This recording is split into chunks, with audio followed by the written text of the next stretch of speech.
There are people in the cabinet.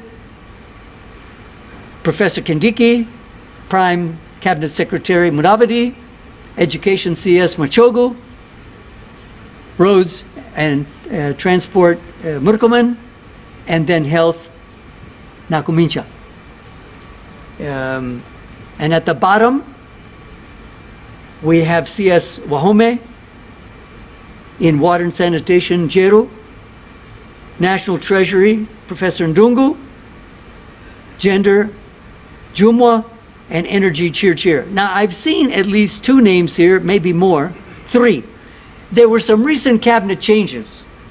I know Alice Wahome was moved from water to lands, and Njeru came into water, I think from lands, correct me if I'm wrong. Aisha Jumwa was moved from public administration to gender. So you might say for them at least, they've only been in their new positions for a month or 2. Is it fair for them to be given such low ratings? Maybe they were being rated on their performance in both of the ministries in which they've served. I'm not sure how respondents were thinking about that.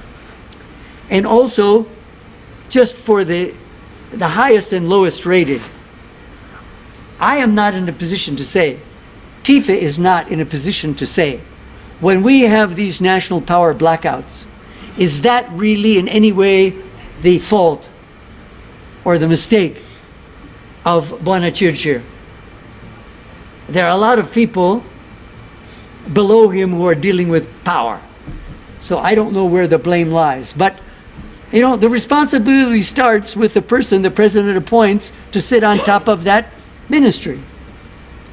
And I even saw some calls for him to resign a couple of days ago, or was it just yesterday, after the most recent blackout on Sunday evening, together with another CS. As for Professor Kindiki, you people in the media, correctly or not, have given him very, very extensive, and I would say, in my personal view, generally positive coverage in his efforts to deal with issues of insecurity in the country. It doesn't mean to say that insecurity is no longer a problem. We still see on a pretty regular basis people being killed and injured in northern Kenya by IEDs and so on, but at least the CS is seen going out to these places, talking to people on the ground, whether it's terrorism in northeastern Kenya, ethnic clashes and livestock theft in North Rift and so on. The other day he was in Lamu. Earlier we saw him quite active with regard to the Shakahola massacre. So again, even if rather negative things have been taking place within the cabinet responsibility of insecurity, unlike Chirchir, he's not blamed for it. He's being seen as positively, actively addressing these issues. And of course, the only way to tell for certain if his active involvement is having payoffs is to start counting and to see if there's actually a decrease in the kind of incidents that are causing him and his ministry and the government and Kenyans so much concern.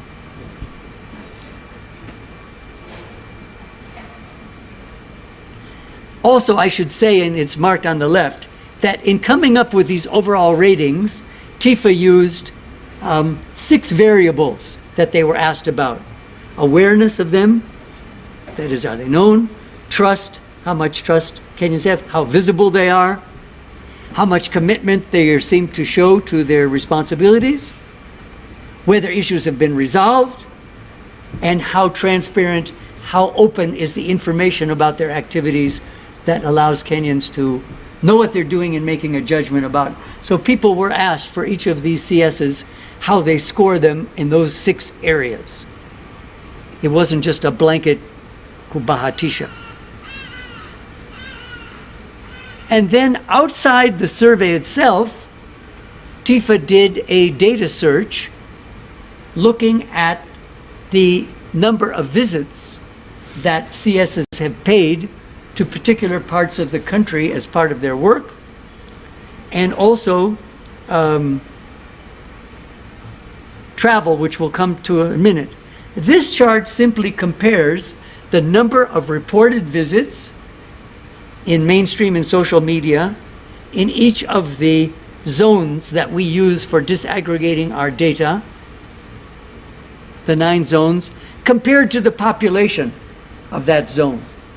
Now, obviously, there's, or maybe not obviously, but what is clear from the data, that these CSs, that is the top 10 rated, made far more visits to particular sites in Nairobi than to any other part of the country, even in proportion to Nairobi's population of the whole country, which is only 11%, almost 3 times as many visits. Why? Well, I think there's 2 obvious reasons for that. Number one, all these CS's offices are right here in the nation's capital, so it's easy to get out. And second, there is so much activity going on in Nairobi, given the fact that I think between 30 and 40% at least of the country's GDP comes from Nairobi. Even if the population is only 11%, these CSs, many of them have things to do outside of their offices in the nation's capital.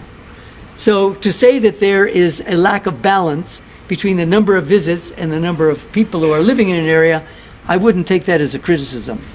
It's just a reality, which we found interesting. When you're going out of your office to visit something related to your ministry, how do you decide where to go? Ask them. Then also, the 10 highest rated cabinet secretaries, we looked at their visits. And you can see in blue the number of visits in each of these 9 zones, and pink at the bottom, the number of trips outside the country.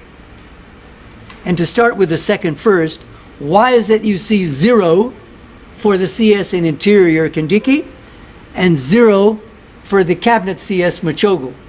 Well, they're dealing with domestic national issues.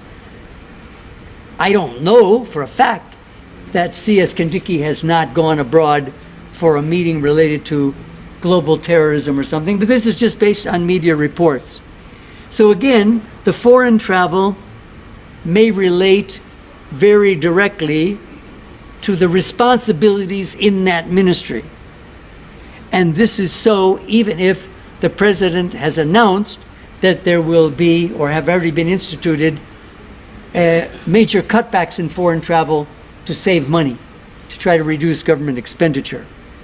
You can see the most foreign trips have been from the Prime Cabinet Secretary, Mudavadi, and you people in the media know what he has been going abroad to do, often representing the president when neither the president or the deputy could go. Why it is that the Sports Cabinet Secretary has made so many foreign trips, and the Information Technology Secretary Owalo has made foreign trips, you'll have to ask them. Or the next time you're interviewing the president, you can ask why those 2 in particular seem to be making more foreign trips. How have they benefited Kenyans? And as far as visits to counties, not surprisingly, the leader again is Interior CS Kindiki, because he has been dealing with insecurity issues on the ground in many parts of the country.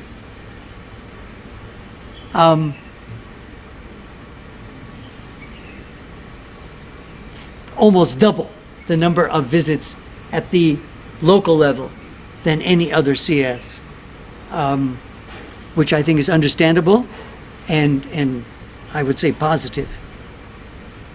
I don't think you can understand insecurity issues in the country by sitting in an office. You need to do both. Okay, so we've given you the ratings of the president's government and cabinet secretaries. What are these ratings based on? What have been the experiences of Kenyans in rural areas also get most of their shoes from purchasing. And in urban areas, almost all, 83%, have to buy most of their food. Maybe that figure is not surprising, but I was surprised that even in the rural population, more than 40% get most of their food from dukas, or buying it from somebody, rather than just mazao ya mashamba yao. I would have hoped, and I have some time living in rural areas, that more Kenyans in rural areas were getting food locally without having to buy it, which would cushion them somewhat against the cost of living. But when you see that 46% of rural Kenyans are having to buy their food, you can understand, most of their food, you can understand why cost of living with regard to food is really, really pinching. Now, we also found that 13%, small but not insignificant, of people who live in cities are getting most of their food from a shamba, in the middle column on the right. Now, is that because these people live close to where their rural homes are? Is that because the people who live on their shambas at home are producing enough that they can send them food? Because the question was about most. You might have thought, I mean, I can tell you that in the United States, I would be surprised if 2 or 3% of people who live in cities get most of their food from their own shambas in a rural area. Maybe it's between 0 and 1%. So the fact that 13% of urban Kenyans are getting most of their food from a rural shamba, it does show the continuing connection. If we ask the question of people who live in cities, are you getting any food whatsoever? Even if it's just a bag of mahindi once a month, I'm sure that figure would be much higher. But we just wanted to capture the main sort of picture of where people are getting their food from. Then we asked, over the last year, have you and your family had to reduce your expenditure on any items because of the cost of living? And you can see almost all said yes, 87%. Slight variation according to monthly income, but not much. Not much. Who are the 13% who have not had to reduce their expenditure? And why is that? Is that because people who are so poor, they had little money to begin with? Or is it because they're so rich that they've been able to draw on savings? Or maybe sell some animals or land so that they've had, at least for the time being, some extra cash? Nevertheless, when you get 87% who say they've had to reduce their expenditure, you know that almost everybody has been suffering. And then we ask them,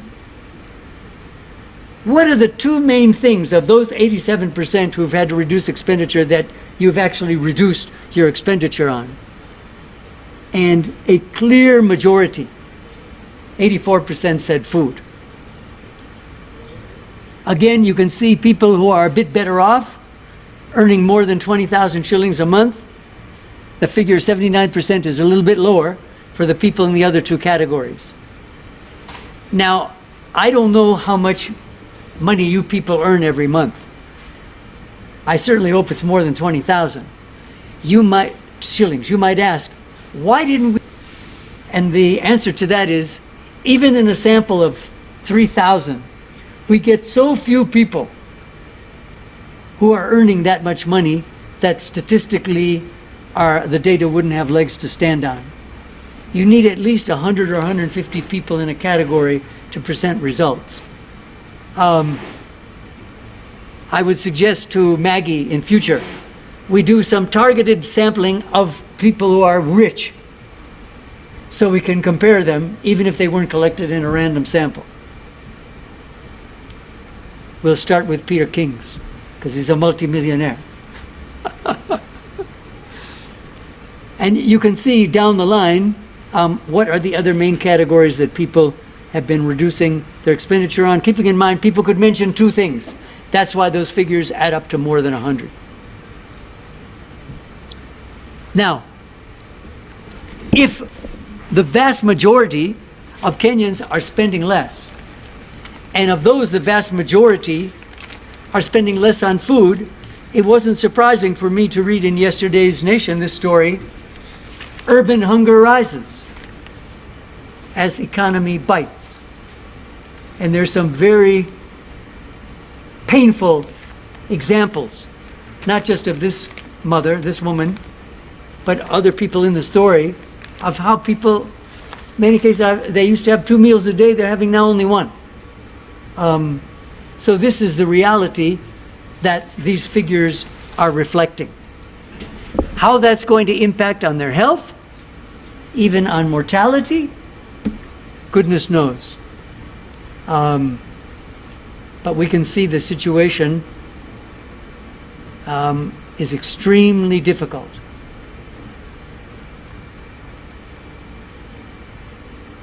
We also asked whether people are able to save anything at the end of each month.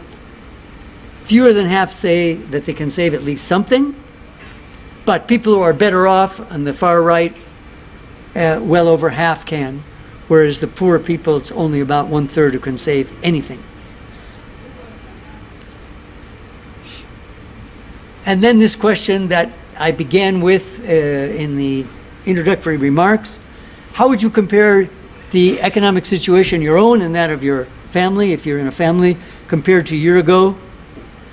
And overwhelmingly, it's worse.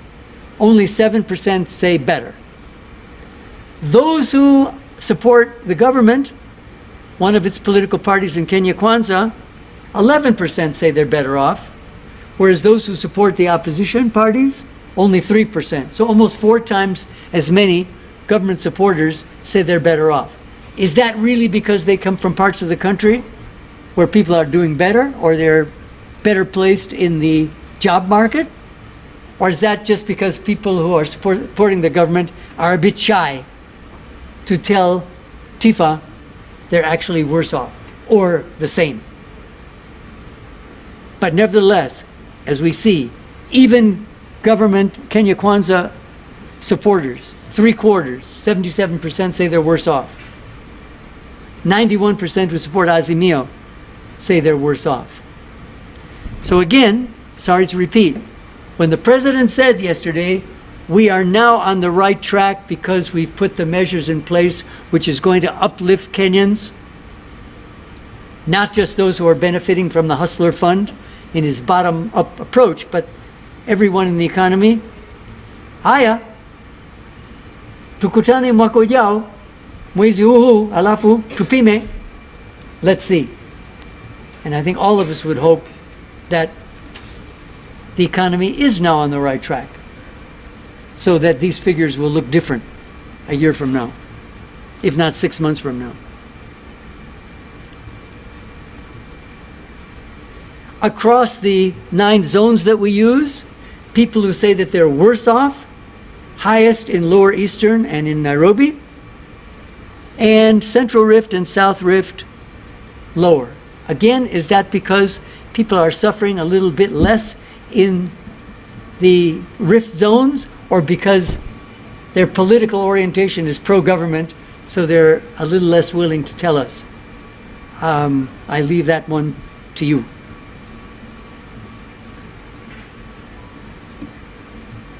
Now, there were 2 other public issues that we included in this survey, because we have seen reports about these issues in the media, and we were wondering where the figures come from and how accurate they are. So the first one is being a victim of crime and whether the crime was reported.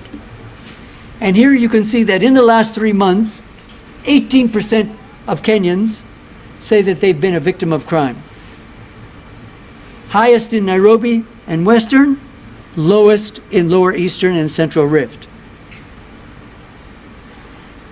But just asking those people who said they were victims whether they reported the crime to any authority, we see overall fewer than half did, only 47%. Whether the police, whether the assistant chief, whether the regional commissioner's office, anybody else. Now, you can see pretty big variations in the level of reporting from a high of nearly 2/3 in Western to lows in Nairobi and Lower Eastern. Why that is, I don't know. But as we've said in the write-up, whether someone reports a crime is likely a reflection of any one or combination of a number of factors. What kind of a crime was it? What's the relationship of the victim to the person or people who committed the crime? Do they know them?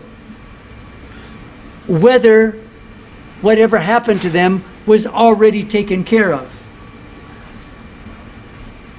Maybe they got their stolen goat back without having to report it, or whatever. So what determines the level of reporting is a complicated issue. But the main point is this. When we see reports, as I did a couple of weeks ago, that a study of crime in Africa showed a 16.7% increase in crime in Kenya between last year and this year, I'm asking myself, where did they get the figures? Because if not even half of people are reporting, how can you compare the level of crime in Kenya with Tanzania, Uganda, Zambia, Nigeria, Mali, anywhere else?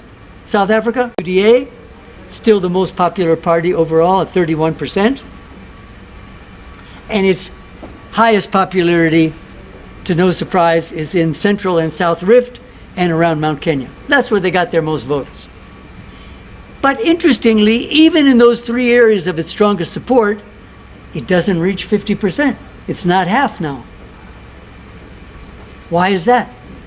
And yet, President Ruto and his deputy and most of their candidates got 80 to 90% of the votes in many of those areas, in those parts of the country. ODM, which is the second most popular party overall, at just 22%. It's most popular in Nyanza, even there, under half, less than 50% at 46%. Jubilee, that used to be the ruling party, its highest area of support is on the mountain at 7%. And then I should have put KANU as most popular in Northern at 4%. Should have highlighted that. Ford Kenya most popular in Western at 8%. And Wiper most popular at Lower Eastern at 14%. And you can look at the other distributions. But just look at none. Overall, 33%. That is, we can say that none is now the most popular party. It's even more popular than UDA at 31%. Hakuna. And the question was, which political party, if any, do you support or feel closest to? Maggie, we should insert that question at the bottom. I don't know why I left it out. The actual verbatim wording of the question for this slide should be added. No response, 2% wouldn't answer the question for whatever reason. Now, if we look at the trend, since a year before the last election, that is over the last 2 years, you can see some interesting changes. I will just make reference to the big increase of those who wouldn't support any party between March and June. It's come down a little bit this time. ODM has gone up 4% since June, from 18 to 22, and UDA has gone down 3% from 34 to 31. So whereas in June we had a gap, a popularity gap of 16% between UDA and ODM, it's come down to 9%, a drop of 7%, showing that the government is definitely losing some popularity. The opposition, leading opposition party, is gaining a little, but not overwhelming. All the polls in the UK now show that Labour is far more popular than the ruling Conservative Party. And they're all saying, unless something changes dramatically, Prime Minister Rishi Sunak and the Conservatives are going to lose the next election scheduled for sometime next year by almost a landslide. We don't have that situation in Kenya. However much evidence there is of the problems the government is facing, the alternative Azimio government is not overwhelmingly popular as of now as an alternative. Why that is, I'll leave that to you. And one explanation to conclude, we ask this question. Do you think there's any political party that actually works for the benefit of people like you, whether you support any political party or not? A majority of 58% say, encountered any new service that the government is offering? They've tried for the first time. We didn't. Maybe we should in the next survey.